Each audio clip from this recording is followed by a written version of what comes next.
Recording it started. So I welcome everyone to the John Hick Centenary Conference. We are now going to listen to a presentation of a paper by Professor Schmidt-Leukel, and then the response from Professor David Cheetham, and then there will be some questions. So please start. Yeah, welcome everybody once more. So first of all, let me express my gratitude to the college for organizing this John Hick Centenary Conference, and particularly, of course, to Dan and everybody who assisted him in getting all this organized, despite all the trouble that has now occurred. So thank you very much for this. And also thank you for inviting me and giving me the opportunity to speak to you. Now, yesterday, Professor David Cheetham presented a brief summary of John Hick's religious pluralism. But Hick's ideas on pluralism are deeply interconnected with some other major topics of his philosophy of religion, such as the nature of faith, arguments for the existence of God, the problem of evil, and life after death. What Hick says on religious pluralism is just one part of his overall attempt to show that religious faith is a rationally justified option. I wish that David had said more on this larger setting, as he actually did in an earlier draft of his paper, which he had kindly sent to me in advance.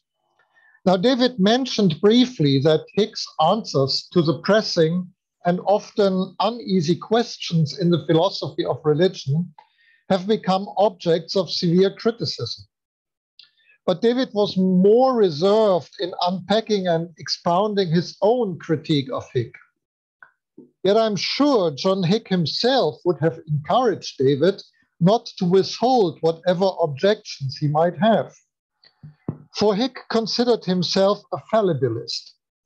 He knew that in our present life, we are not dealing with any kind of infallible certainties, but at best, with well-reasoned hypotheses. Hence, it is necessary to subject our hypothetical suggestions to the test of critical inquiry in order to find out whether they might have a chance to stand. In my paper, I will deal with an objection that David has raised in two of his recent publications against John Hick's religious pluralism. I think that this objection is of crucial significance, not only in relation to the issue of religious pluralism, but ultimately to our understanding of theology, that is, human God talk in general, and hence to the kind of enterprise that one might call global theology or interreligious theology. In an essay published in 2020, so just a bit more than 1 year ago, David accuses Hick's postulate of an ineffable real as a theory that disappoints many religious believers, renders inconsequential the conversation between religions about the ultimate, and anesthetizes interreligious meetings. David repeats the same objection in similar words in his recent book, Creation and Religious Pluralism. Now, in considering David's objection, let us first be clear that Hick has not developed his pluralist hypothesis only or primarily in order to facilitate interfaith dialogue.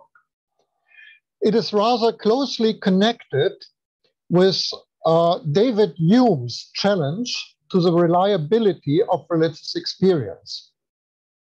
In contrast to sense experience, religious experience leads to a wide range of apparently contradicting truth claims. Hence, so the challenge goes, even in principle, religious experience cannot be regarded as reliable. In addition, the development of religious pluralism is also connected, in the work of John Hick, to the problem of evil. The problem of evil would get even worse if the possibility of salvation was restricted to Christians only. Such a situation would be an open contradiction to the belief in a God of universal love. If, however, it can be shown that central concepts of the ultimate are not necessarily contradictory, and that a salvific orientation to the ultimate can indeed be fostered by a variety of different religious conceptions, these two problems are solved. That Hick's development of religious pluralism grew out of these two problems, that is the David Hume challenge on the one hand and the problem of evil on the other hand, can be clearly seen from the concluding pages of Hick's book, Arguments for the Existence of God, which was published in 1970, that is at a very, very early stage of the development of his pluralist ideas. Nevertheless, religious pluralism does have important implications for interfaith dialogue. As Hick stated in 1980, on non-pluralist premises, dialogue will consist in two or more people bearing mutual witness to their own faith, each in the firm conviction that his is the final truth and in hope of converting the other. A dialogue that, quote, can only result either in conversion or in a hardening of differences, occasionally the former, but more often the latter. In order for dialogue to be more fruitful, lesser changes than total conversion must be possible and must be hoped for on both or all sides. End of quote. These lesser changes indicate the kind of interfaith learning that Hick saw enabled on pluralist grounds.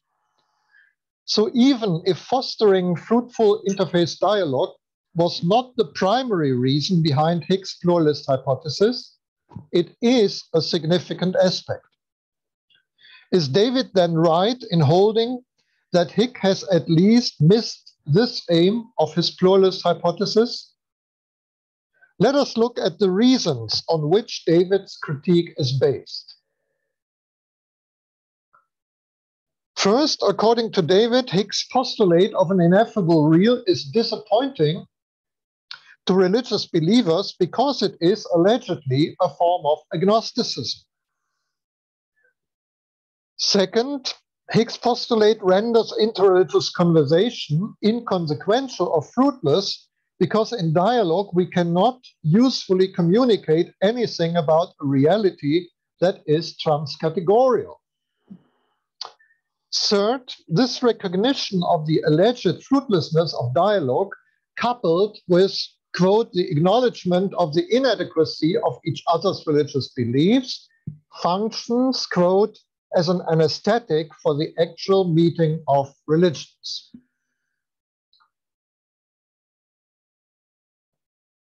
At the center of this critique,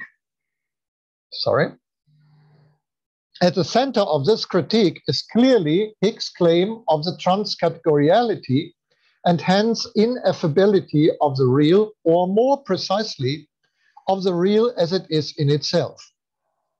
It is this claim that David, together with other critics, I mean, he's not the only person saying that, considers as a religiously disappointing agnosticism as that which makes dialogue pointless and in the end silences it.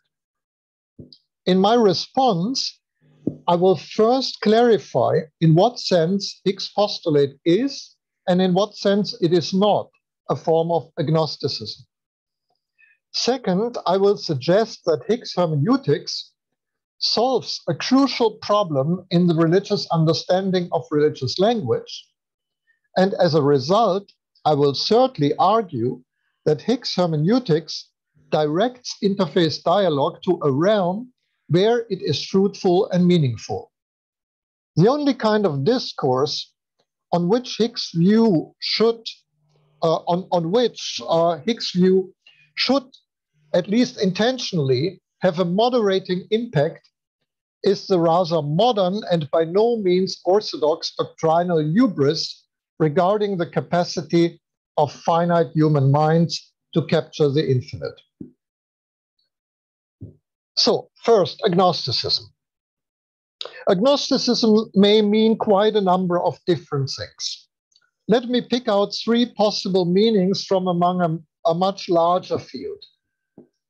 Sometimes agnosticism is just used as an equivalent to atheism or naturalism. On other occasions, it is used more strictly as a label for the position that, at least for now, we do not know or cannot know whether or not there is an ultimate reality. And Hick gives a fairly precise definition of ultimate reality. He defines it as, quote, a reality which transcends everything other than itself, but is not transcended by anything other than itself. And in a still further restricted sense, agnosticism could mean that we do not know what such an ultimate reality would be like in case it exists. I am not concerned in my paper with agnosticism as a different term for naturalism. In the other two cases I mentioned, agnosticism has something to do with not knowing. And this is in line with the original meaning of the Greek words behind the term agnosticism. But that raises a new problem of what we mean by knowing or not knowing. To cut a much longer and very complicated story short, let me restrict knowledge here to something like infallible knowledge. Do we or can we infallibly know that there is a reality transcending everything else, but not being transcended by anything else? If we answer no to that question and call this position agnosticism, then Hick is indeed an agnostic. We cannot know infallibly whether such a reality really exists. But then Hick is an agnostic, as is St. Paul, who famously reminded the small group of early Corinthian Christians that for now we lack full knowledge, but need to rely on the dim vision of looking into or through a dark mirror, as he says in 1 Corinthians chapter 13. Is St. Paul's position disappointing to religious believers? Well, yes, to some among them, namely to those who confuse belief with infallible knowledge. But they are surely not representative of all religious people. I cannot come up with the data of any census, but I guess that quite a number of religious people are aware that belief is not infallible knowledge, but has much to do with risk and trust.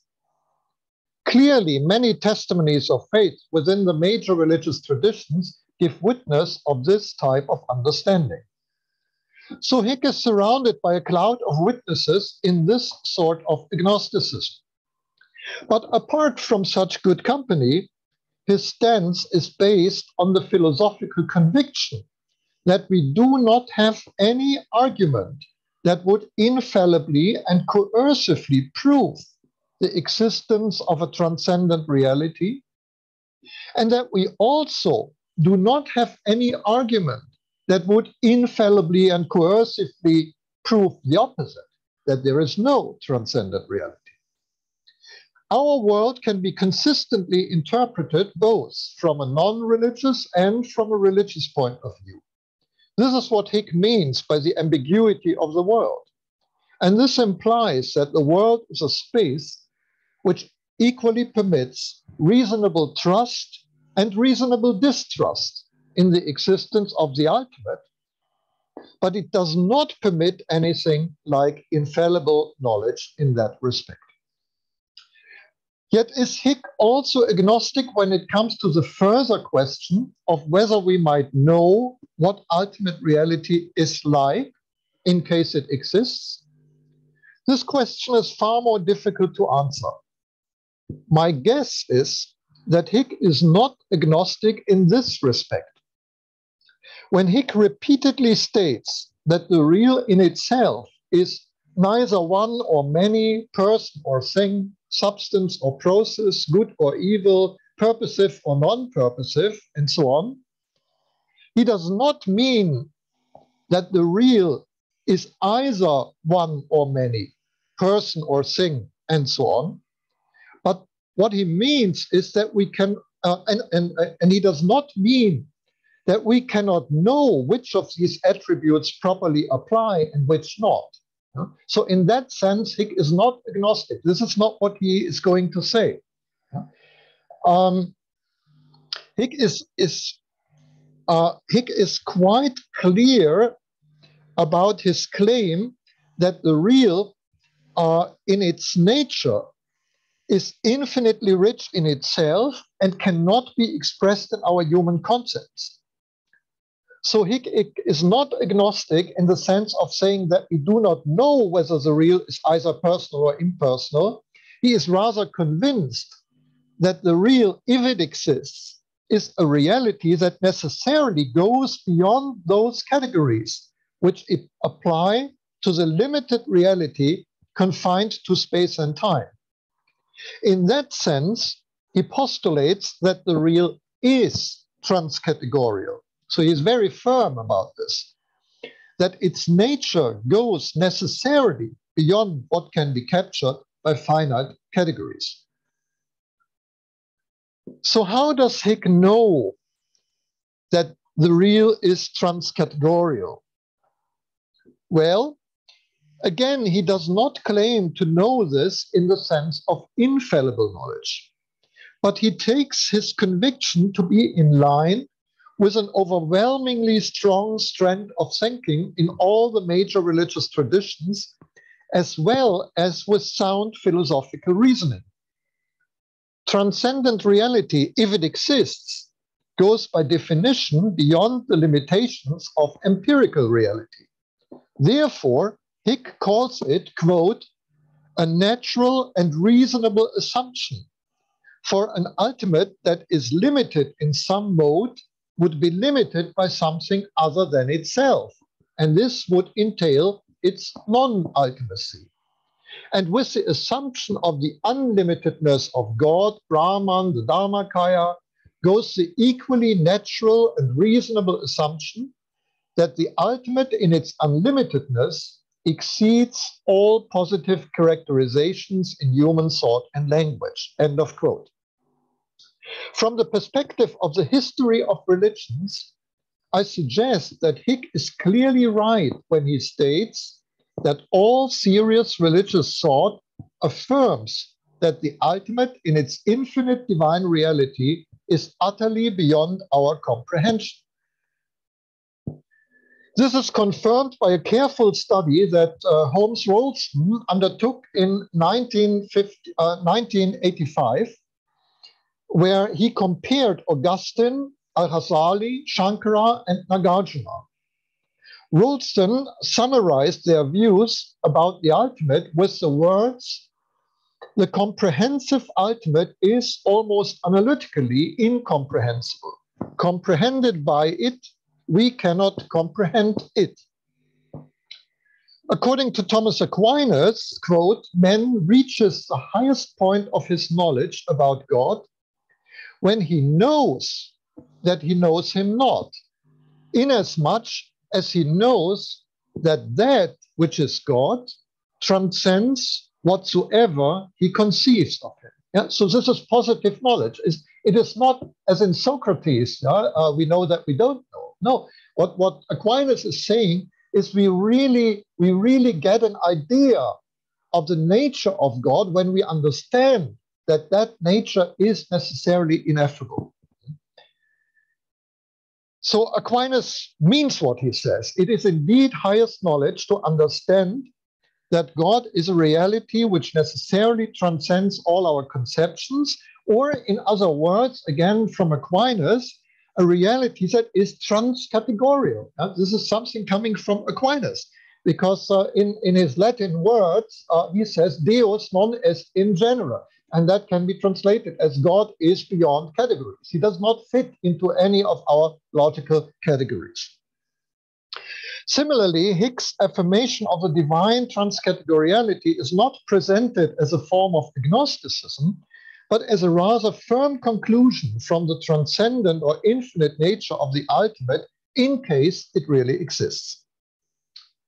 It is important to note that Hick did not introduce the idea of divine ineffability in order to circumvent the problem of that conflicting religious truth claims create for his pluralist hypothesis. And this is how many critics have misread John Hick because they have not studied his earlier writings properly and have then argued that he introduced this idea only to solve a problem in his pluralist theory. But we can clearly demonstrate that already in his pre-pluralist writings, Hick affirmed divine infinity and, as a result, divine ineffability. In an article dating from 1961, so this is really years before he developed his pluralism, John Hick wrote that God stands in no wider context, but constitutes the context in which everything else stands. As the final, unconditioned, all-conditioning reality, God cannot be included within any system of explanation. Hence, God cannot be but mysterious to us. The same position is taken in the first edition of his Philosophy of Religion from the year 1963, where Hick stated, because our terms can only be derived from our finite human experience, they cannot be adequate to apply to God. What Hick realized in his later development is that this very traditional and highly orthodox affirmation of the ultimate's ineffability, together with the fact that such affirmation is found across the major religious traditions, has significant implications for solving the David Hume challenge regarding the apparent incompatibility of the different concepts and images of the ultimate.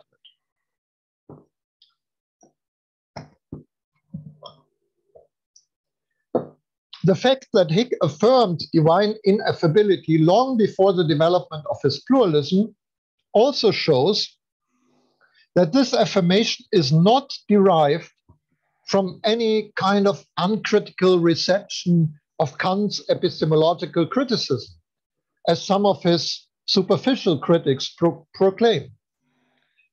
Hick himself has emphasized repeatedly that he uses the Kantian distinction between noumenon and phenomenon merely as an analogy for his own suggestion of how to relate the different images and concepts of the ultimate and their correspondingly different forms of experience to one singular real.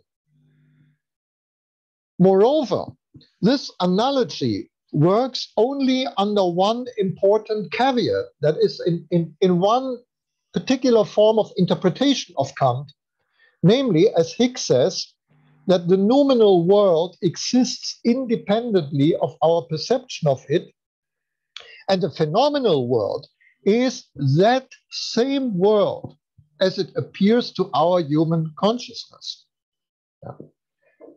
Applying this model as an analogy to the relation between the ultimate and its different perceptions within human experience does therefore not mean that the real would be remote from our experience.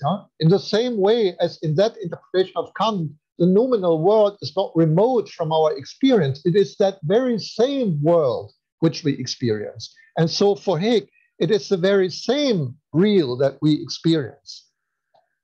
There is only one ultimate reality, and it is that one ultimately real, which is experienced and hence reflected in a diversity of ways among the major religious traditions of the world. The distinction between the real in itself, that is the real as noumenon, and the real as phenomenon, that is the real as humanly thought of and experienced, signifies in the use of Hick that the nature of the real as it exists independently of our perception, always exceeds, infinitely exceeds, our experience-based concepts of the real. This implies that our concepts and images are expressive not of the real as it is in itself, but of our limited experiences of the real. This, however, does not suggest that what we experience would not be the real, because the really real would be remote from us. In 2006, Hick wrote that we can be aware of the presence of the transcendent only in virtue of its immanence within our own nature. This understanding, says Hick, avoids the chronic problem of Kantian epistemology that on Kantian premises, the thing in itself, the noumenon, causes its own phenomenal appearances, although causality is one of the categories in terms of which we form that phenomenal world.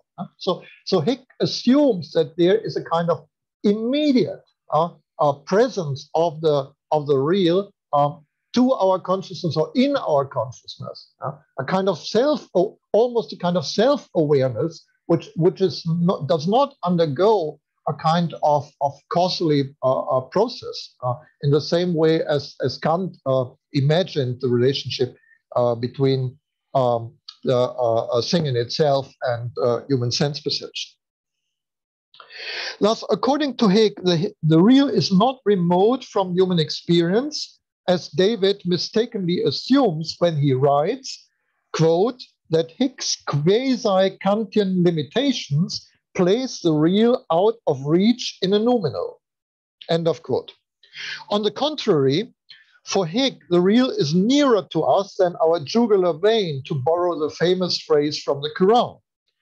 Or to quote Augustine, God is more inward to me than my most inward, and higher than my highest. I don't know whether you have Latin at your school, but it's interior intimo meo et superior summo meo. Precisely that same ultimate reality, which knows of no limitations and is in that sense higher than my highest, is not confined to a transcendent state, but is at the same time immanent. It is not different from finite reality in the same sense in which one finite thing is different from another finite thing. In contrast to finite objects, the reals being different implies non-duality. Already in 1991, just 2 years after the first edition of an interpretation of religion, Hick wrote, according to the interpretation of religion hypothesis, the real is present to us in and through everything. But most importantly, so far as personal growth is concerned, through other finite persons and the moral claims they mediate.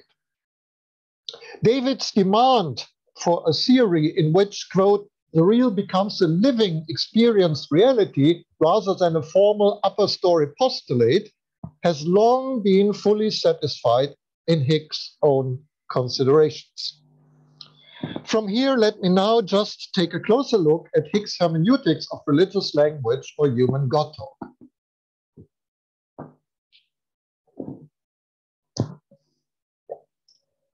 As we all know, the theology and philosophy of and within the major religious traditions is not confined to the proclamation of apophatic truth, that is, to the truth that ultimate reality necessarily exceeds our words and concepts.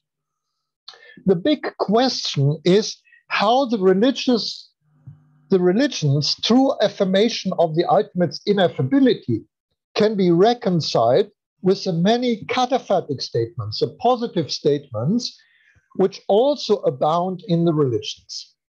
It would be clearly inconsistent to say, for example, that the real is omniscient, omnipotent, benevolent, and in addition also ineffable. Or to say that the real is, as in Hinduism, is truth, consciousness, bliss, Satchitananda, and in addition ineffable. If the ultimate is ineffable, This must alter the hermeneutical status of all cataphatic language. The major religious traditions have not been unaware of this problem. They developed various hermeneutical devices on how to combine the truth of the apophatic negation with the truth of cataphatic affirmation, such as the theories of Sadyadvaya, that is two truths or realities in Hinduism and Buddhism, the concept of upaya, skillful means in Mahayana Buddhism, the theory of analogia entis in Christianity, or the dynamic correlation of tashbih and tansi, resemblance and removal in traditional Islamic discourse on the divine names. Hick offers his own theory of how to make sense of cataphatic language without surrendering the apophatic insight. And this theory has two main aspects. On one hand, positive language about the real is not about the real in its unspeakable infinity, but about our finite impressions of it, as I already said.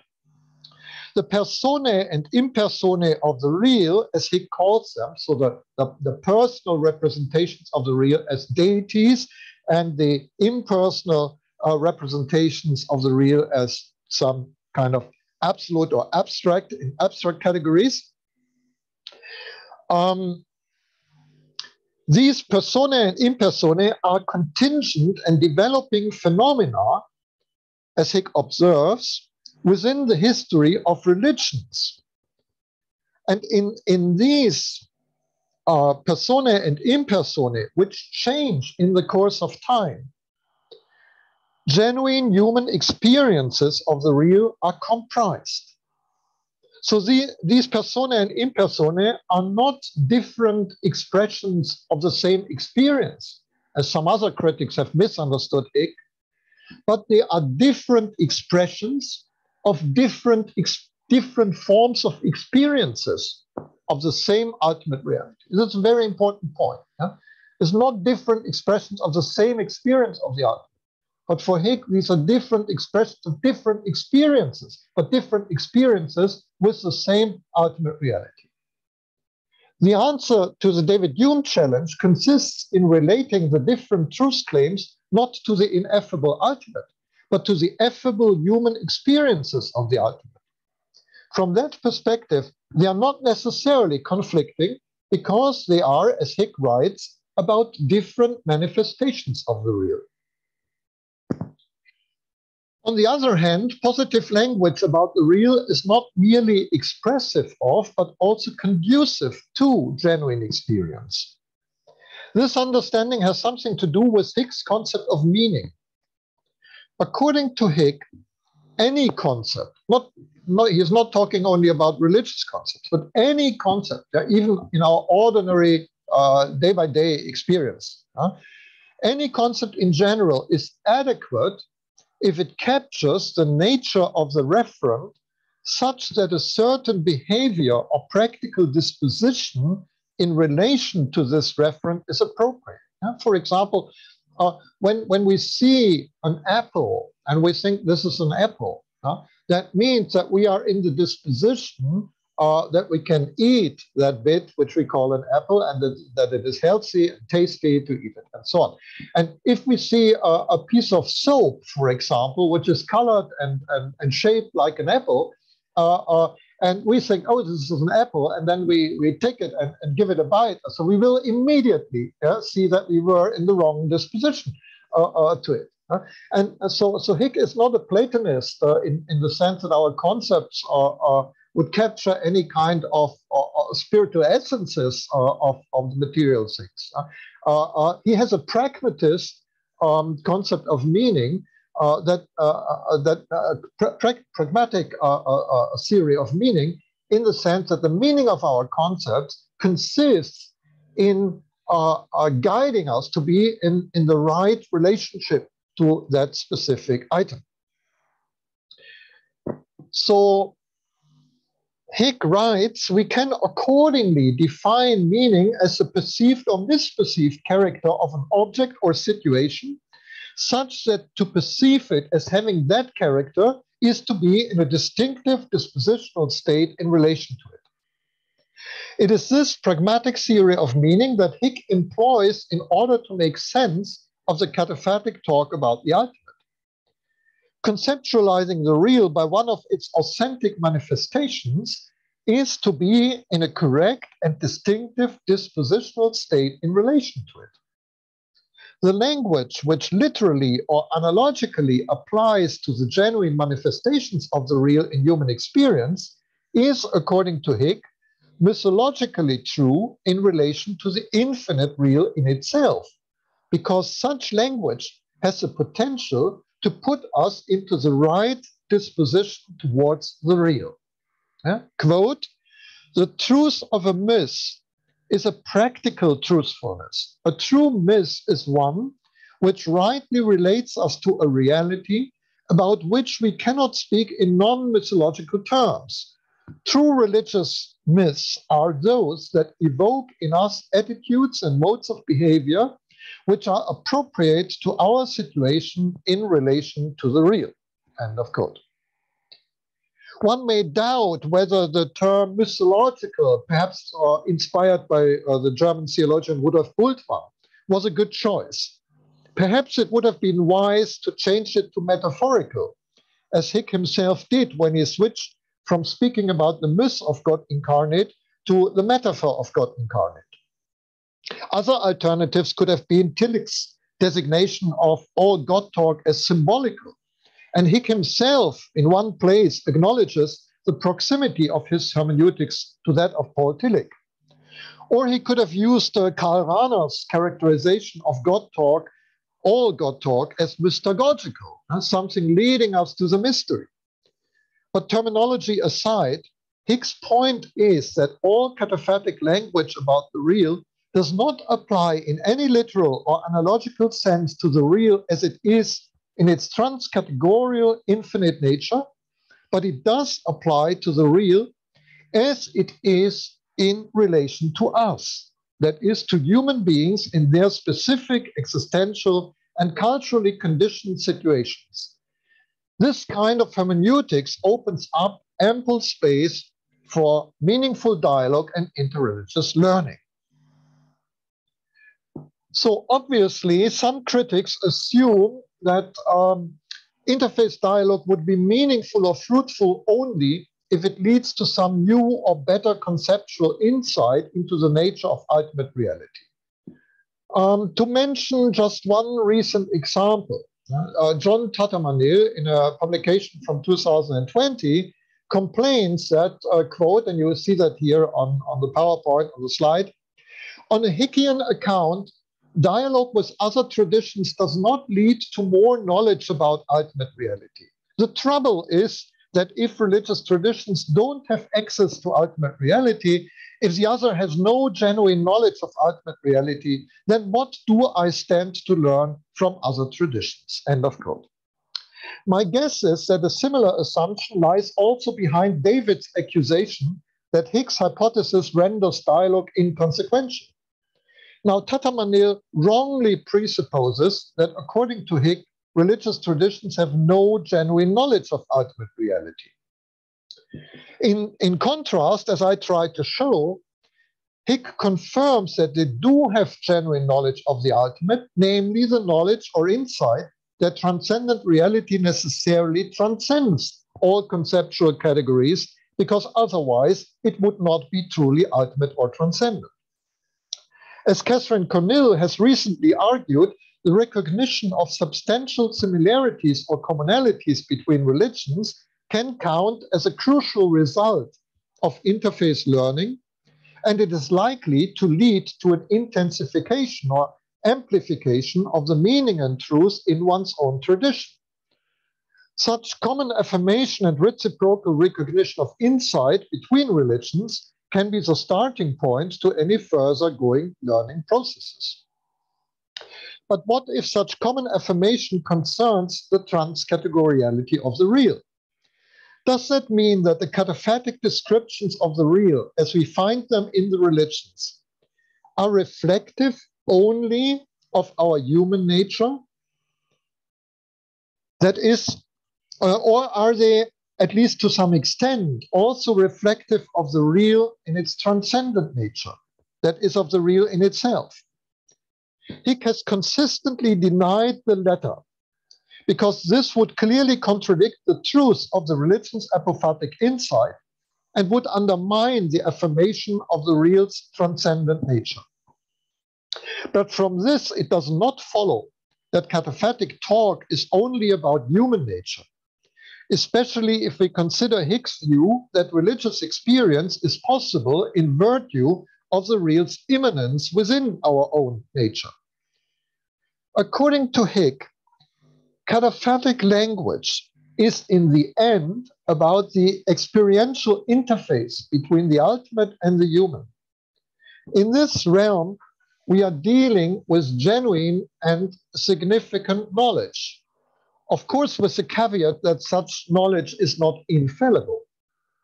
Hence, Hick says about the real, and again, you find the quote here on the screen, we cannot know it as it is in itself, but we do know it as it affects us. And this implies that the real in itself is such that in relation to us, it is validly experienced in a particular but diverse range of ways. Thus, cataphatic language gives us a clue of what happens when human beings genuinely experience ultimate reality, of how such experience transforms human lives, and how it sheds new and significant light on human existence and the nature of the world in which we find ourselves. For if a reality that transcends the limits of time and space really exists, and if its transcendence also implies immanence, as Hick argues, the world in which we live is not confined to its limits. Such limits rather appear as a kind of veil, which in some way hides and in other ways reveals the light that shines from beyond and within. In this way, Hick's hermeneutics of religious insight and religious language leaves ample space for interreligious learning.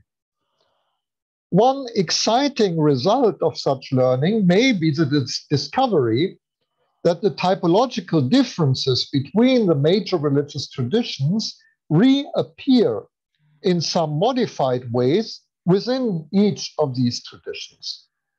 For each religious tradition is internally highly diverse, and the patterns of such intra-religious diversity resemble the pattern of global interreligious diversity. For example, having personal ideas, personal images of the ultimate, or impersonal concepts of the ultimate is not only a difference between religious traditions, but it's also a difference that we find within each religious tradition. Within Christianity, for example, you do find personal ideas of God and impersonal ideas of God. Thomas Aquinas, for example, said that the only human term that would somehow come close to God would be being as such, as a tantum. This is not a personal concept. So these many differences between the religious traditions reappear in this inner religious diversity.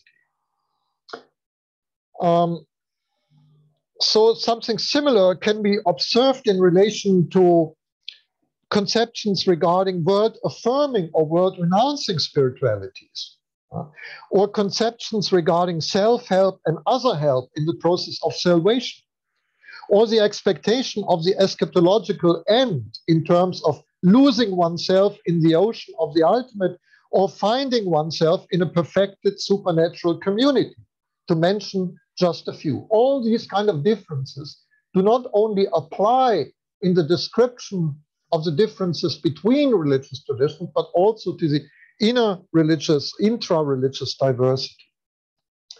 And moreover, such patterns of typological differences can also be observed at the still smaller level of individual persons. The individual believer, too, can host diverse types of being religious, either simultaneously in the form of a hybrid religious identity or successively are undergoing different forms of religiousness in the course of one's life. Given that similar patterns of diversity are scaling in that they reappear at various levels of diversity, religious diversity exhibits what I would call a fractal structure. A dialogical interreligious theology can further explore the nature of such fractal patterns, pursuing the question to what extent fractals point towards complementarity instead of incompatibility. And this in turn carries the promise of learning about the multifaceted significance that the real has for and within human existence.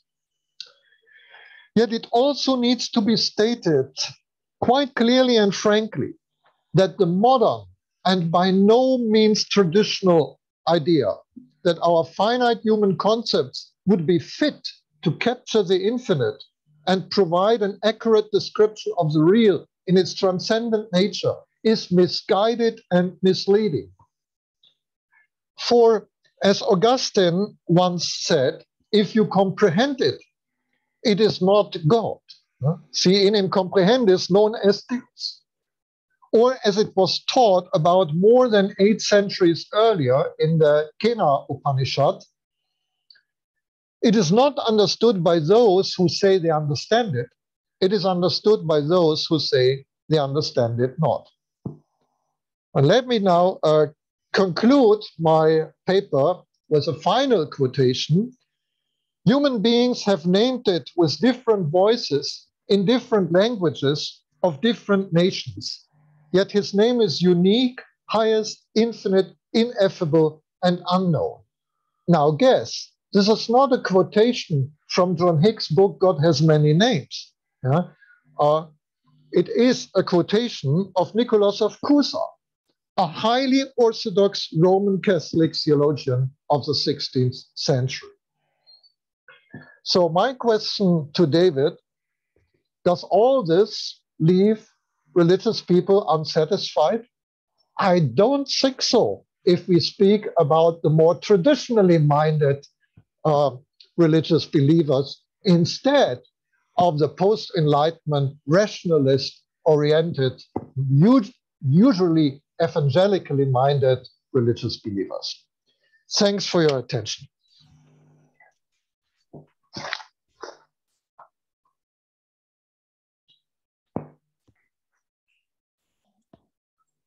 Thank you very much, Professor Schmidt-Leukel. And now I'm opening up the floor for Professor Cheetham for a short response. Thank you very much. And I will try to keep my response just to about 10 minutes. I've only got a few points to make about Perry's very rich paper. And I must be clear with people that I haven't had a chance to share what I'm going to say with Perry because I kind of wrote it a bit at the last minute. So Perry, I apologize. I haven't given you advance warning of some of the things I might say, but I'm not really going to go into great detail, and you'll have heard it all before, probably. And my name, of course, is not Dan Silfrin, by the way. It's David Cheetham, as you can see on my thing. Well, I want to thank Perry. I mean, it's a great privilege to have a scholar of his distinction engage with some of the things that I've said. And I'm very grateful to what he said. And I find what he said very instructive, very challenging, and very illuminating. As Perry says, the crux of the issue for me is, does Hick's hypothesis disappoint in terms of the ineffable, or does it render it inconsequential, or does it anesthetize the dialogue? Well, let's be clear. The claim here is not the dialogue I'm making is not the dialogue itself is inconsequential, or that interfaith understanding is not a worthwhile activity for understanding between religious people. It is that the conceptual structure of Hick's hypothesis has paradoxical effects. Are there other pluralistic hypotheses that do a better job of making interfaith dialogue more consequential and less disappointing? First, I want to establish the assumptions that I'm making. So we need to be clear about what it is about the formal character of the real in itself in Hick's thinking.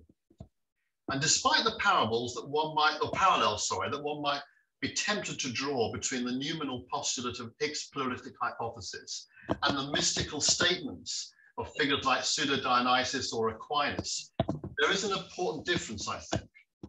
So there is a risk of conflating them in order to make Hick's ideas of the real look like a mere continuation of what is already described by the ultimate objects of the religions themselves.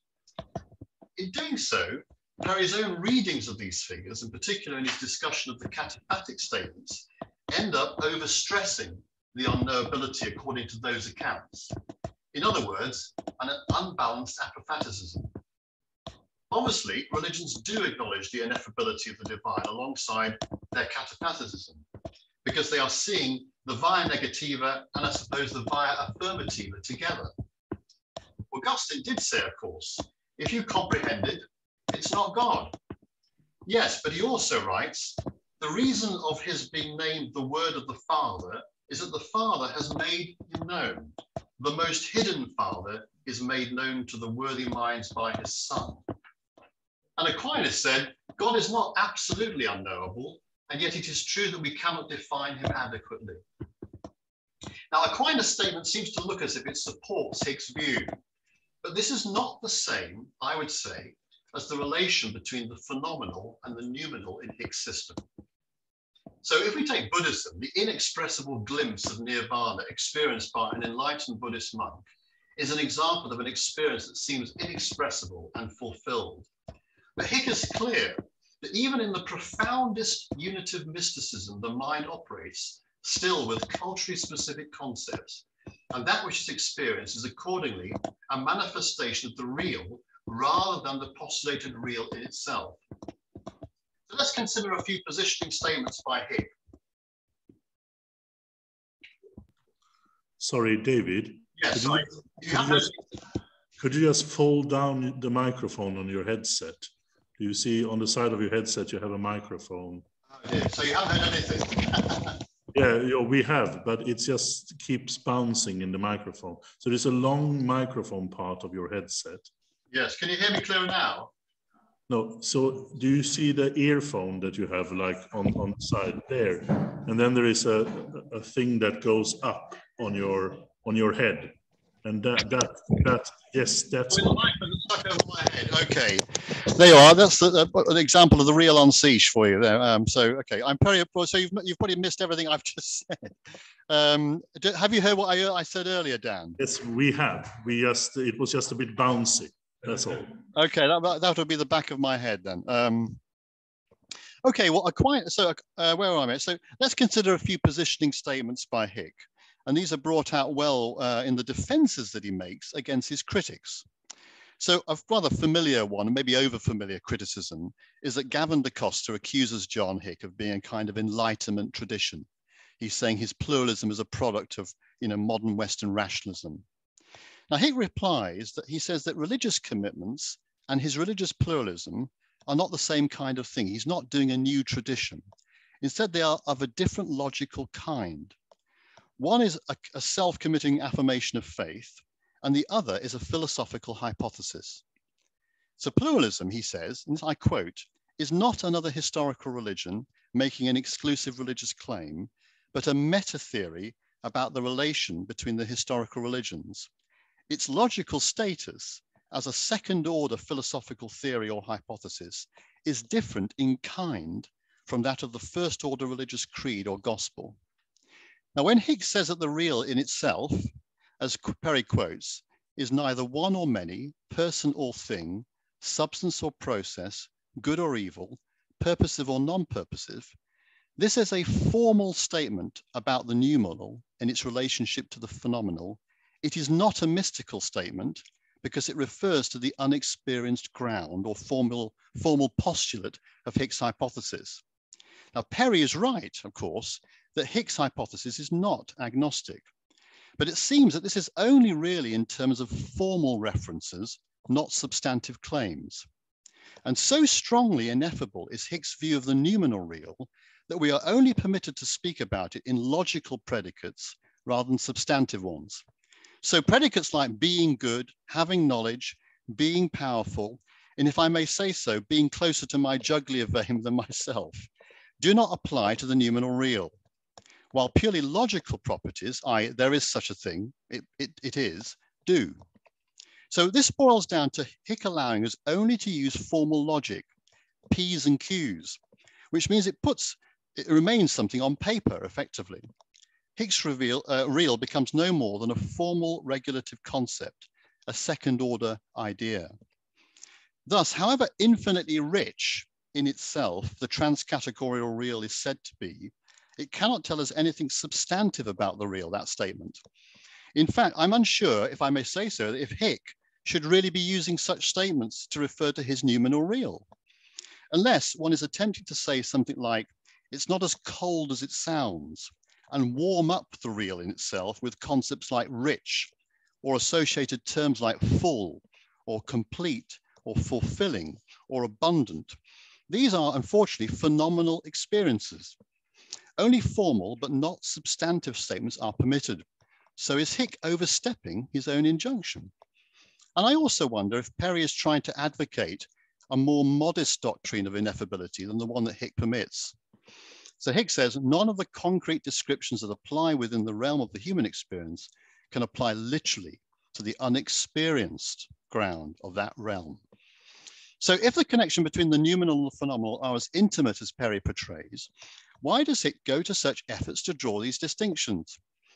Perhaps the trouble then with the hypothesis is located in the use of the quasi-Kantian distinction between the noumenal and the phenomenal. Hick has to maintain the distance between religions from the real, because if any one of them is closer to it than the others, then Hick's pluralism would be dragged into a kind of inclusivism. Excuse me. But is the critical realism that Hick is proposing ultimately threatened by that extension of the noumenal and the categorical distinctions between the noumenal and the phenomenal? So a pluralist writer like Kenneth Rose has argued that this is the problem. He says, if you get rid of the Kantian noumenal phenomenal distinction and just go for an extended critical realism, then Hick's theory works better. So what is disappointing? Am I disappointed because we can't know anything about the divine? Well, not really. This isn't really a claim that I make. I don't think any religious believer would actually think that they can have full knowledge of the ultimate and be disappointed that they can't. So I fully accept that the divine is far above all understanding and that we see through a mirror dimly, as St. Paul puts it.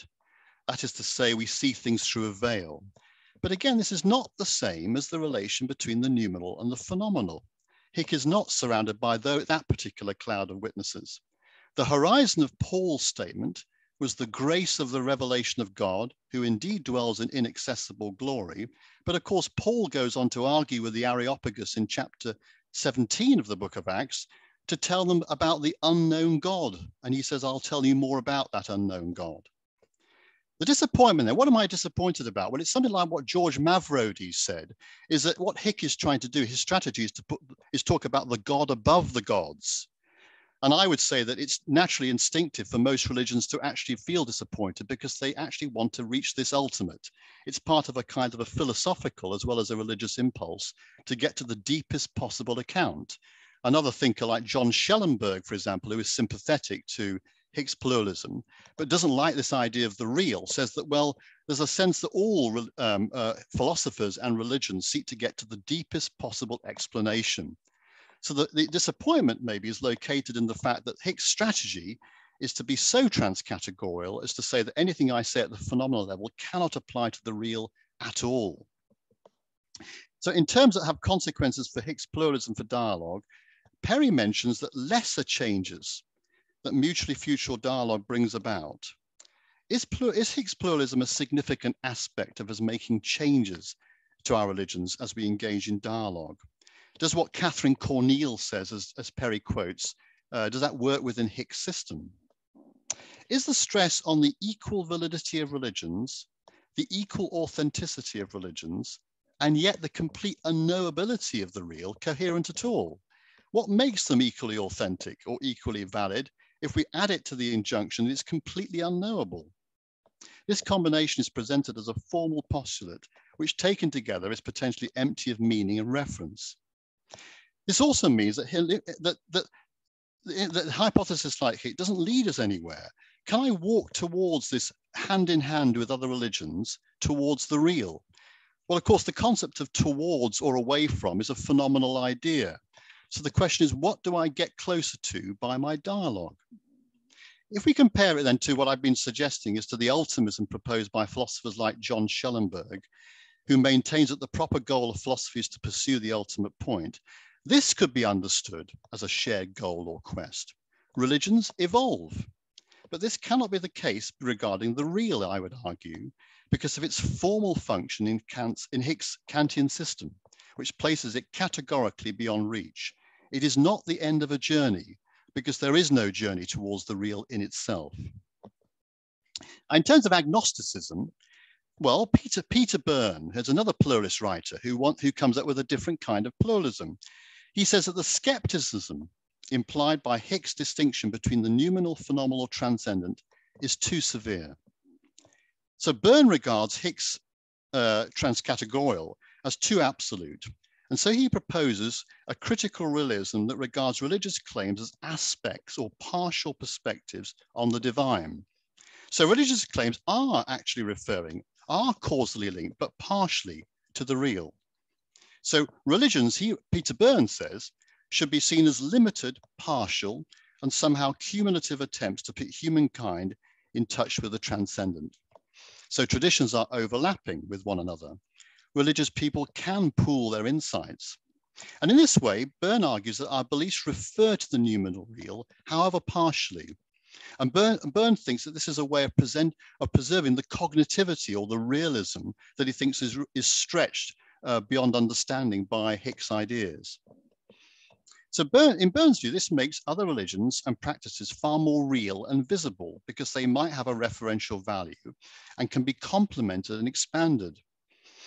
In the end, Byrne is recommending that religions are revisable, limited accounts of the ultimate, and a fuller account of the ultimate can be attained when they have dialogue. And this would be consequential dialogue. Similarly, John Schellenberg talks about the evolution of knowledge towards the ultimate. But there's a sense in both their accounts that one can journey upwards and upwards and upwards, whether it takes 100 or 1,000 years, and get a better understanding of the real in itself. Now, finally then, tellingly, in his review of Byrne's book,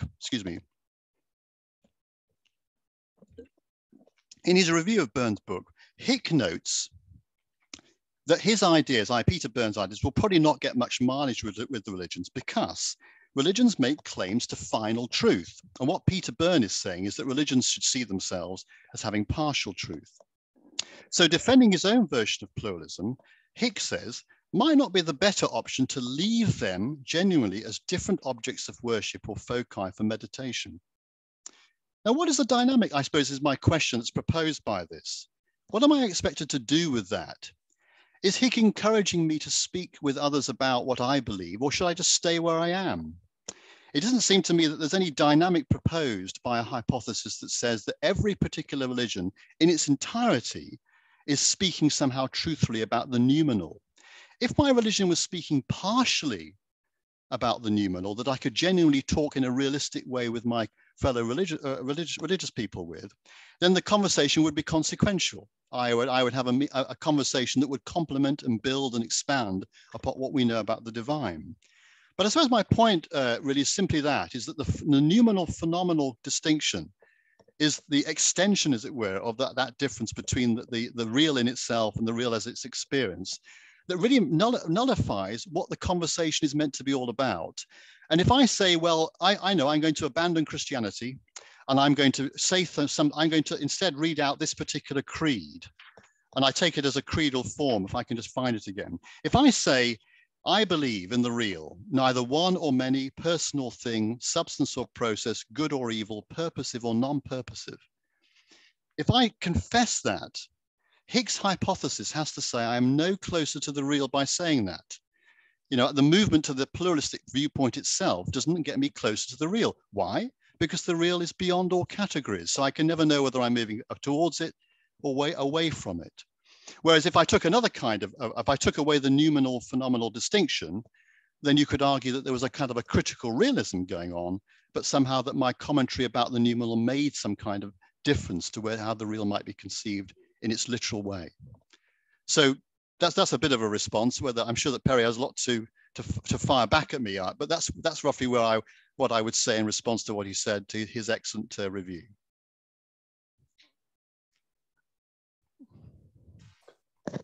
Yes, well, I think it's not possible to respond to everything that was in your response. In particular, since I don't have all the. I mean, fortunately, all the authors you mentioned are known to me, so therefore I understand what you were talking about. But let me perhaps just focus on what I think might be one or 2 points of differences. I still feel that you misinterpret Hick's interpretation of Kant. Okay. First of all, it is not, on my reading of Hick, it is not the case that he is a Kantian in the first place, and then thinks what that would mean, this Kantianism, for the human understanding of God. This is not how Hick operates. As I've tried to show from the development of his work, Hick's conviction of divine ineffability and of the metaphysical reasons for divine affability was already fully there before he became a pluralist. And this has not changed. Ayon Maharaj, in his a recent book on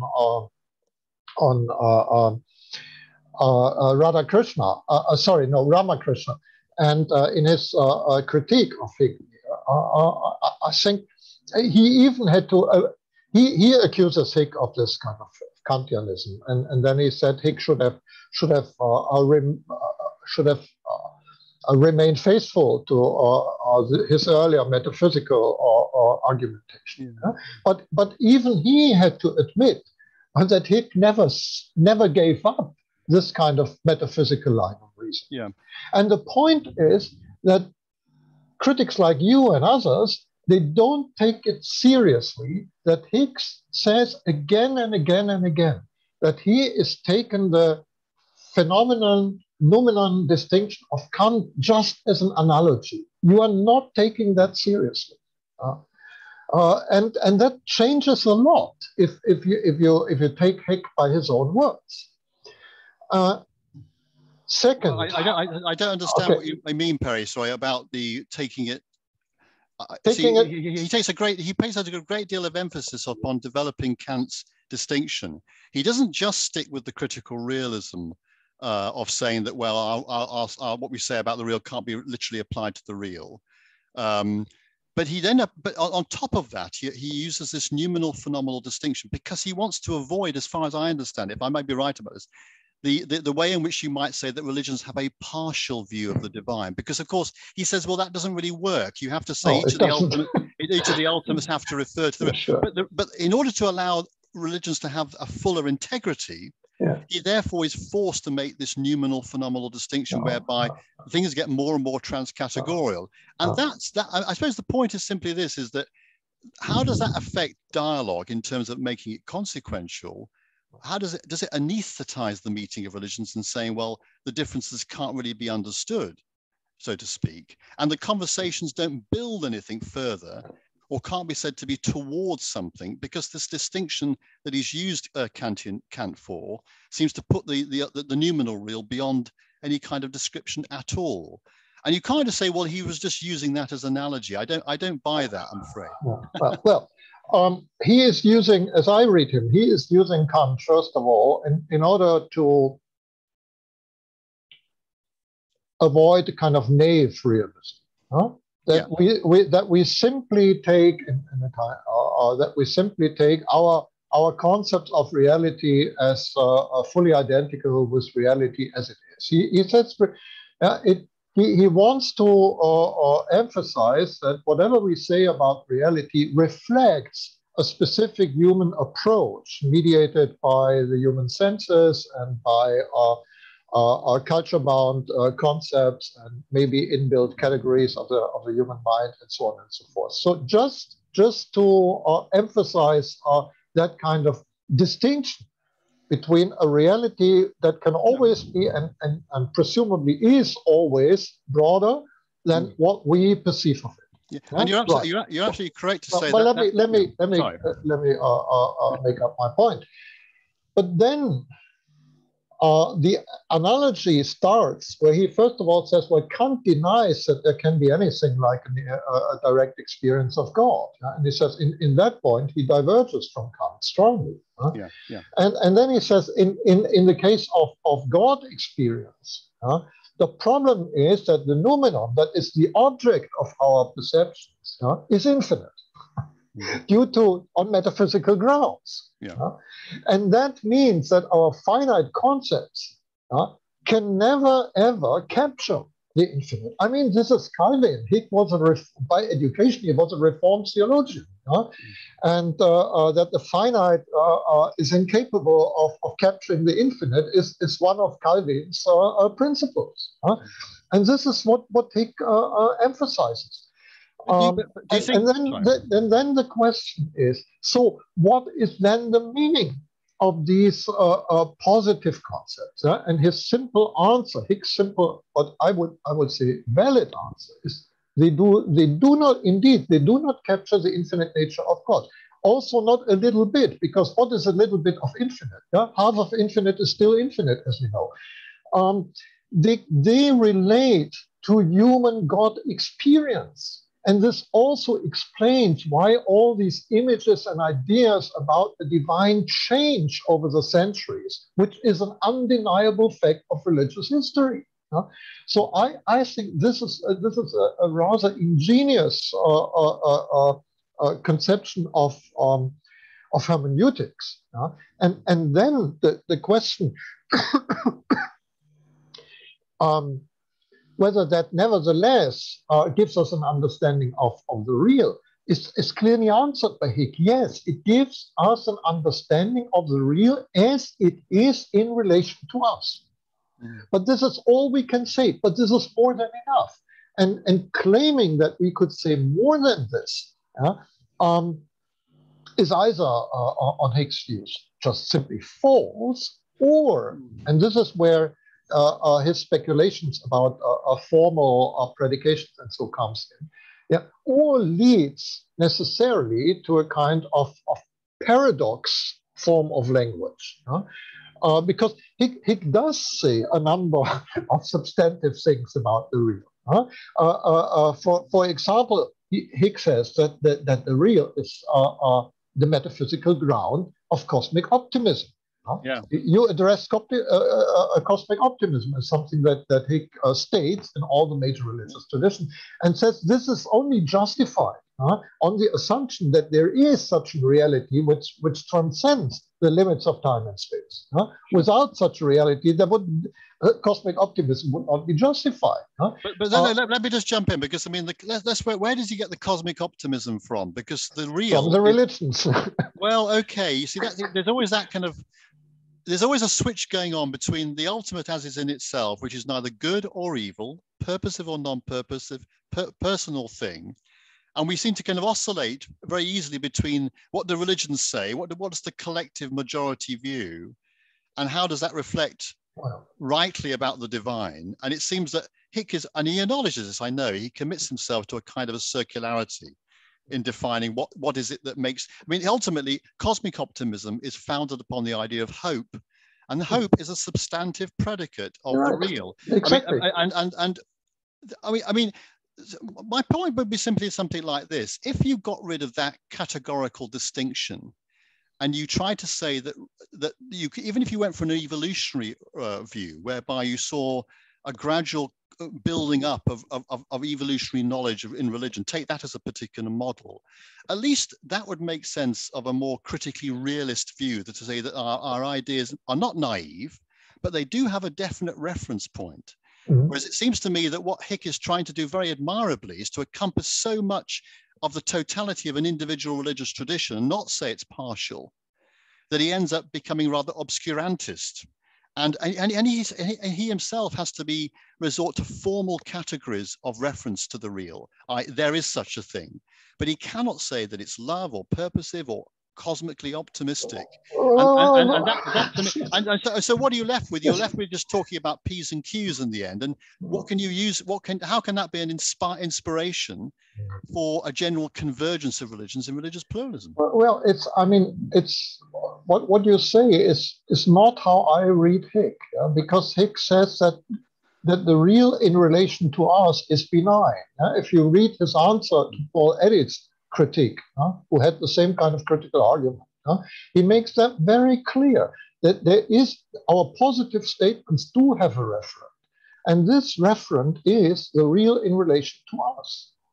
But we are in the paradoxical situation that we talk from a finite perspective about some infinite reality, and that necessarily leads to paradoxical formulations. This is the same as with Wittgenstein's famous sentence at the end of the Tractatus, that on which we cannot talk. We have to be silent. And in saying this, he is violating this kind of maxim. And Karl Rahner, in his Foundations of the Christian Faith, in the first chapter, in his meditation on the word of God, he said, this is precisely the structure of what we do when we use the word God. We use it as a pointer to something that exceeds all categories. And therefore, if we understand the word God correctly, then this word needs to silence itself. And I suppose, a comparison. This is what Hick does. I think this is the same structure. Fine. The comparison might be something like this: is that when we talk about the relationship between the divine and time, do we refer to God as everlasting or God as eternal? And here, so now, I suppose what I'm arguing is something like this, Perry, is that pluralism would make more concrete sense to religions if somehow there was an everlasting process that you could talk about time within the history, if you know what I mean, as opposed to saying that God transcends, or the ultimate transcends eternal being and so on. And of course, philosophers of religion have argued that somehow what is the relationship of God to time? And therefore, you can actually say that there's a change, not in God, but there's a sense of before and the middle and after that applies to God in a real sense. And I suppose that's the point. When you talk about the consequences of believing in something about time, for example, is that within our life experiences, or is it utterly beyond in a way that has no category, even analogous reference point? And if one brings the divine closer to the experience, our own experience, however everlasting or infinite the process may end up taking, that in itself is a trajectory where I can walk hand in hand with other religions towards an objective that we all seem to understand is reachable, however long the process may take. Where it's my point that I think is a nuanced point maybe, is that the Kantian thing seems to just take the thing off the scale. There is no journey because there is no mountain peak. Well, but that's, you see, when we can take that. I mean, it's a very traditional problem, this question of the timelessness of God or the eternity of God, how to understand that. And Hick's answer would clearly be that when we take timelessness as a kind of static, something static, and everlastingness, so as being in constant change, so then we are still dealing with categories that we take from the empirical world of space and time, and this does not apply to God. So we can therefore neither say that God is everlasting, nor that God is eternal in any kind of static sense. But if eternal means, and this is one traditional meaning, that God is completely beyond all time-related categories, this is something that Hick would affirm quite clearly. Well, he's very traditional. And let me just one more remark about all the authors that you quoted. I think one problem with a number of contemporary analytic philosophers of religion, and Hick was different in that sense, is that they usually have a really, really poor knowledge of the theological tradition. True. And even poorer of the history of religions. And Hick was much better in that regard.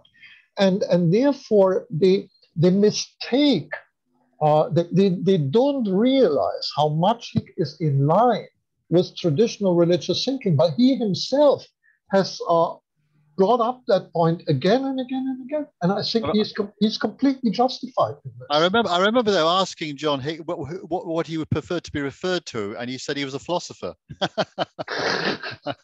But no, I tell you, I think I entirely agree with you, Perry.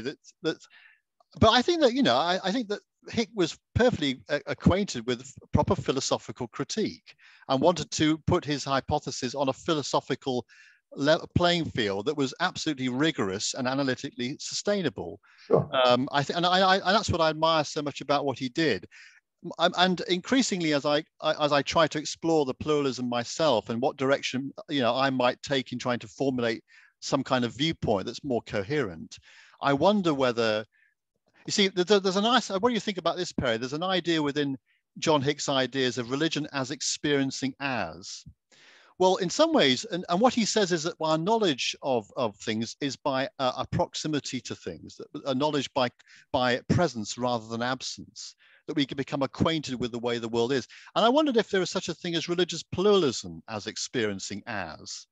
And I wondered if the dynamics of how religions might meet each other, we might formulate pluralistic hypotheses that come from a ground up kind of perspective, which might be an authentic trajectory to build upon from Hick's own thinking. Religious pluralism as experiencing as, not as a metaphysical postulate necessarily. So what is the real? Well, it's something generated as in the meeting of religions themselves. And so they describe their pluralism not in light of the real on si, purposive or non-purposive, but more from the mystical encounters that they've had from the ground up in presence rather than in cognition alone.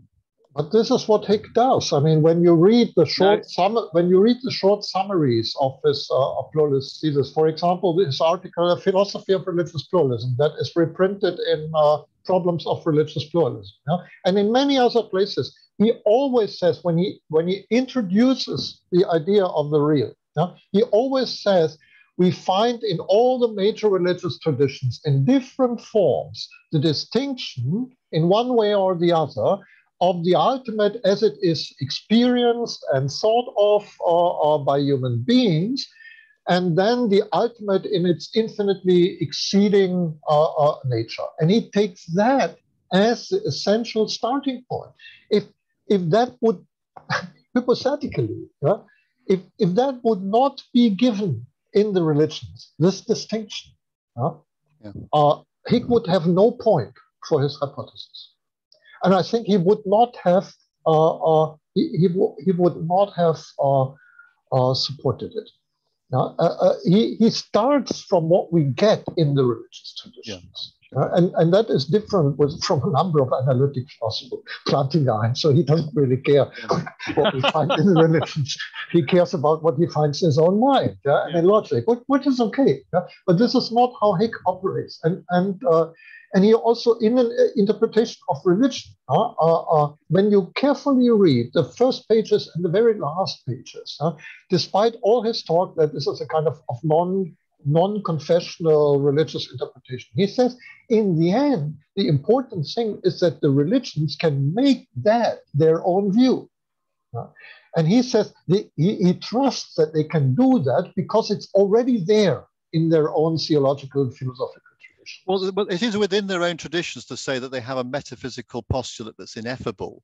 But I suppose what I'm trying to say, and I know that others may want to say the other things, is that, what is it? I mean, if I was to formulate a hypothesis, what I'm saying is, what is the method about religious pluralism? How do I start with it? Do I start with the ineffable and say, well, the unsayable is already present in all religious traditions? Or do I find something about what it is that generates the meeting itself. That's what I'm really trying to get at. That what is the dynamic that goes on between the religions? We've said a lot about the ineffable within each religious tradition and the differences in traditions, but in terms of the bridging kind of conversations that I have between religions, are we only going to talk about transformation, for example, from selflessness to reality-centeredness? Is it always a soteriocentric thing? Or maybe in the meetings between religions, something else is generated. And so rather than describing things according to the pluralistic hypothesis, one instead generates an experiencing as that is something that isn't necessarily on a soteriocentric platform, but maybe on something different. Yeah, well, I mean, if, as I tried to indicate towards the end of my paper, I think that the important point is once the religions, religious people, not the religions, once religious people could take the possibility seriously that people of other religious traditions, despite the fact that they have very different concepts of the ultimate, are nevertheless in experiential contact with the same ultimate reality with which I am in contact, mediated by the concepts of my own tradition.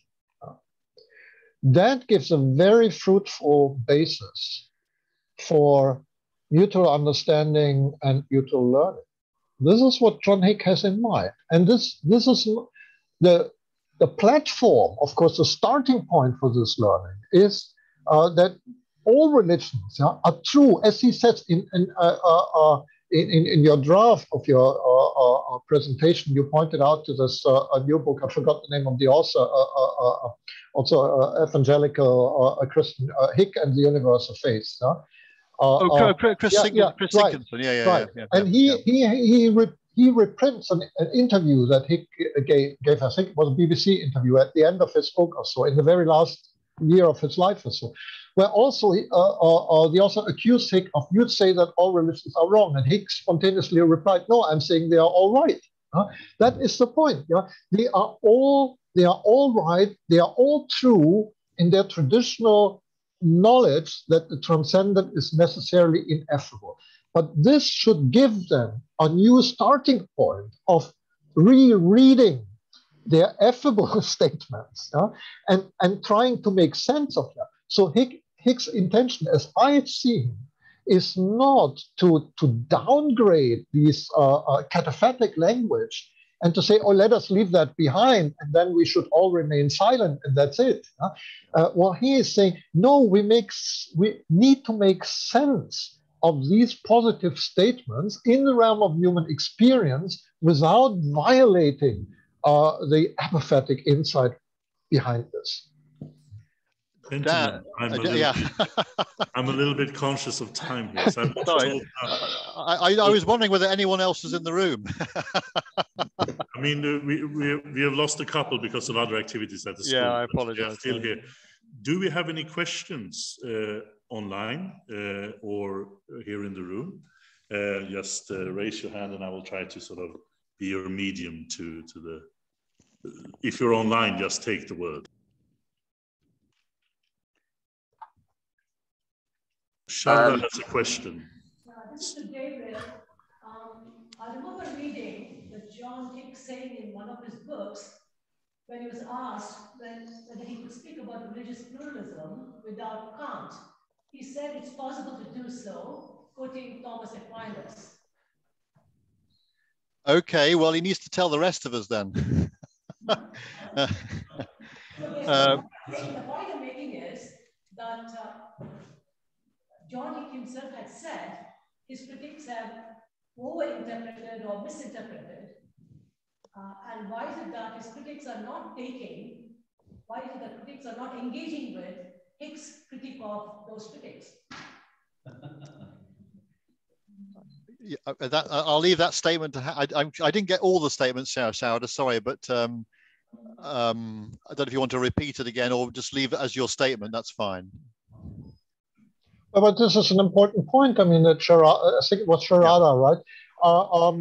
That she makes, because again and again, Hick refers, at least as often as he refers to Kant, he refers to Aquinas' statement that things are in the knower according to the mode of the knower.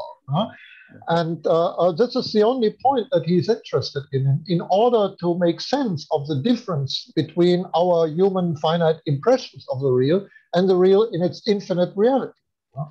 So he needs that distinction. That is essential. Yeah, I mean, well, it may well be better if he stuck to Aquinas then, or critical realism, or the final ambiguity of the universe. But the question might be, is just, as Schauder may have pointed out, maybe Hick doesn't need Kant. Is that the point? No, he doesn't. He needs only that kind of distinction, and uses Kant as an analogy. And the other aspect, of course, I'm aware that Hick in his autobiography says that the philosopher who has exerted the strongest influence on him is Kant. He makes that. He has this kind of obituary. He wrote his own obituary at the end of his autobiography, and there he says that.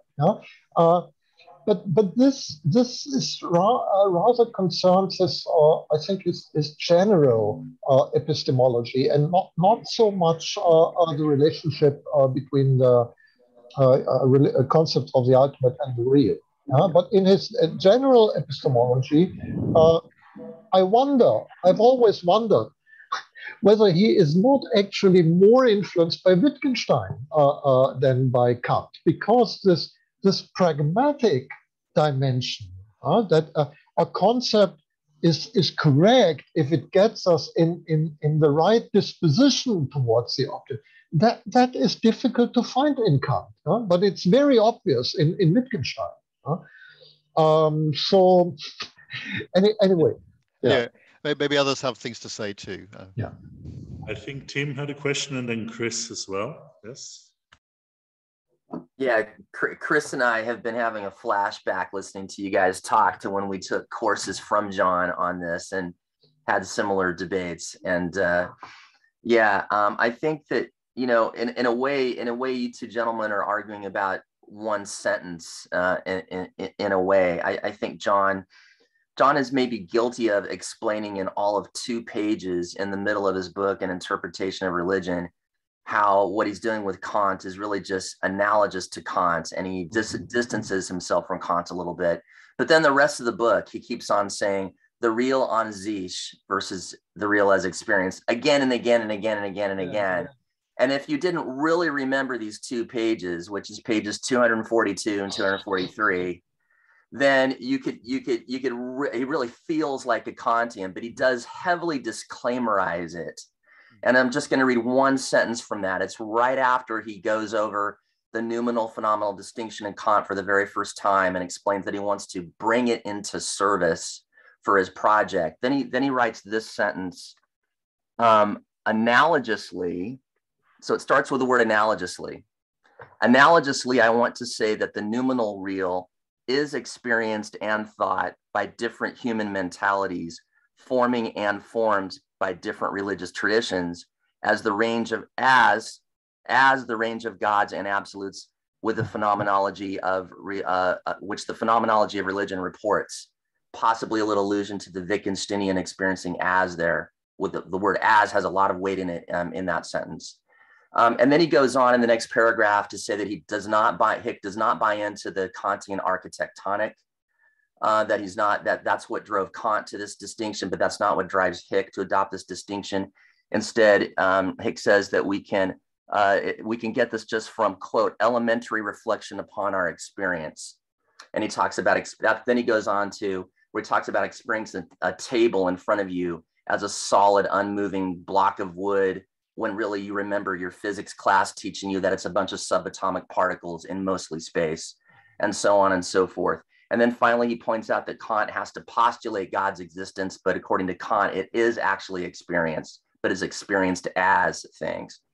So it's just 2 pages, and upon that hinges kind of this whole debate. So I just wanted to put that as more fuel on the fire and see if either of you has a reaction to that. Perry or me, or I don't know. Well, I mean, so Tim, what are you saying? Are you saying that the that distinction that he uses, the Kantian distinction, is not as important as maybe I'm laying stress on? Is that what you're saying? Yeah, I'm sort of putting the heat on you and defending you at the same time. I know. Saying, well, I suppose, yeah, I suppose I don't know what to think about that, because all I would say is that a lot of the not just the critics of John, but also the supporters in terms of pluralists, like the examples I've given, like Kenneth Rose and Peter Byrne, and also John Schellenberg, for example, do make a great deal of emphasis on how they find problematic those statements that he makes about the nature of the real en sich, as it were. And it may well be that it's described in a few pages, but it seems to be quite a predominant idea that comes up and again as John repeats those kind of statements within, say, the Rainbow of Faith or in Disputed Questions or other such texts, when he likes to reiterate his pluralistic hypothesis. That particular statement about the real en sich is up there up front, if you know what I mean. So I take the point. You're right. And I take Perry's point that it's an analogous sort of thing. But I would just say that, well, other pluralist writers who want to find an account of pluralism that somehow is still critically realist but doesn't have that kind of distinction in, I've sought to contest that particular aspect of John's writing, and so it's been amplified for that particular reason. You might be right and say, well, it's been too much emphasis being played upon it. But it seems that the critics of Hick and I'm choosing particularly not the usual critics like the conservative writers in each religions, like the Da Costas of this world and the Harold Netlands and people like that, but more to do with the pluralist writers who seek to come up with an account, and they all seem to have gone for that particular distinction as being a little bit of a problem within John Hick's thinking. You see, if you would take out Kant of this. Only of this bit of Hick's philosophy, yeah? of his construction of the difference between the human concepts of the ultimate and the ultimate in its ineffability. Huh? So if you can, I think you can reformulate this whole core of Hick's pluralism without using Kantian terminology. But then the point is what he makes very clear is that in the philosophical and theological traditions of the religions, despite their efforts to develop a sort of religious hermeneutics, they often failed to come up with a consistent theory of how the ultimate can be called ineffable. And then at the same time, you go on and describe precisely the inner Trinitarian relationships and so on and so forth. No? I mean, when I cite Aquinas and Augustine in their apophatic statements, you can always, as you did, countercite what kind of positive things they have to say about God. And then it shifts again in these people. Many people think that what I quoted, that the highest knowledge of God is that we do not know God, that this would refer only to the human situation without revelation, but this is not the case. Aquinas says that in revelation, God has informed us about his Trinitarian nature, but we do not understand what that is. Yeah? And then Aquinas says in that question that through revelation, we are connected to God as to an unknown one, because this is the nature of God. And Hick, I think, rightly points out that more philosophical work needs to be done on how to reconcile divine ineffability with these positive statements. And he comes up with his own solution to this. But all this, I think, can be formulated without Kant in any specific sense. But what he clearly needs is this idea that things known are in the knower according to the mode of the knower, or the Wittgensteinian principle of experiencing as, with this pragmatic dimension which he needs criteriologically in order to distinguish between genuine experiences of the real and false experiences, which I think is a very important point. And he can do that only via that pragmatic implication that the concept of the real needs to be such that it is inducive of this kind of soteriological transformation. And that's, I think this leaves ample space for interreligious dialogue, because this is just a framework where we can put in all the various interesting questions that pop up. So I'll let Chris's question be the end of a very sort of a very stimulating session. Well, I'm not sure it deserves that pride of place. I will put my question in the chat and also read it out for those who are in the room. My sense is that I don't think we can so easily distance Hick from Kant. Hick deploys Kant in order to solve the problem of conflicting truth claims without affirming either exclusivism or inclusivism on the one hand, or religious relativism. The Kantian noumenal phenomenal distinction is essential to Hick's efforts to avoid either of these two options, inclusivism or exclusivism on the one hand or relativism on the other. The difficulty I see is that for Kant, what allows us to regard the phenomenal reality as real in any sense is that all rational agents are experiencing the noumenal reality in the same way. That is to say, with the same set of categories. Remove the universality of the categories by which we experience the noumenal, and we lose the reality of the phenomenal. Yet Hick does just this. Different religious traditions experience the real by means of different religious categories. How then can we attribute genuine reality in any sense to the real as experienced?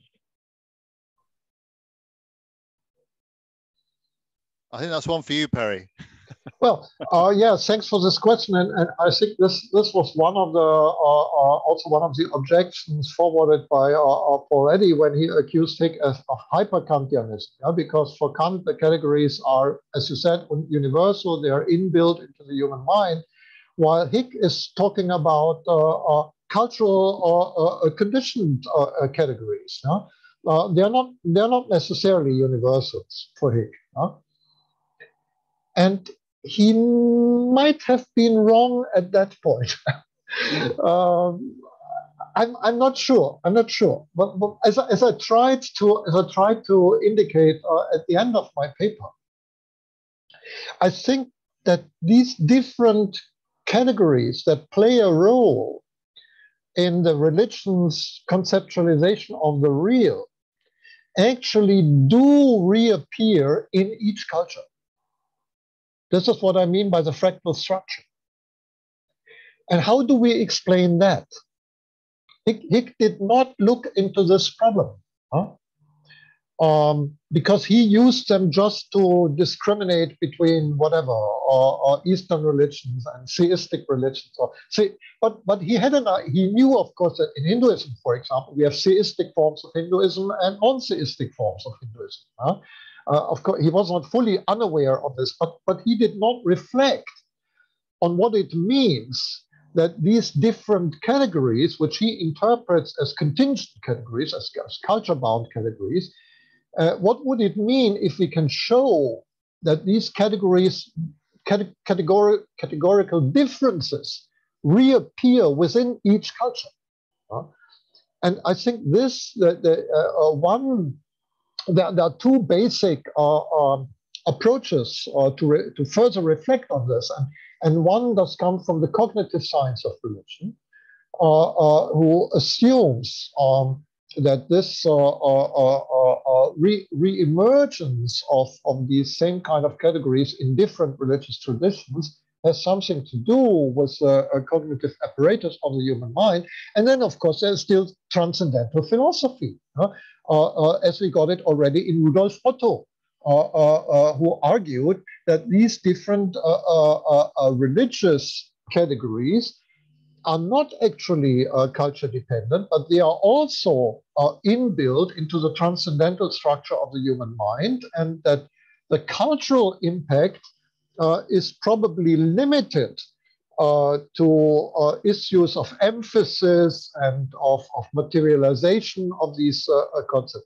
So I would say this is an open question, and a very fruitful one. I enjoyed the idea of ending with a very fruitful open question. Thank you very much, Professor Schmidt-Leukel and Professor Cheetham, whose name is not Hans-Lurin, but Professor David Cheetham. Thank you so much for a really fruitful discussion and a presentation. And David, since you are the host, you will have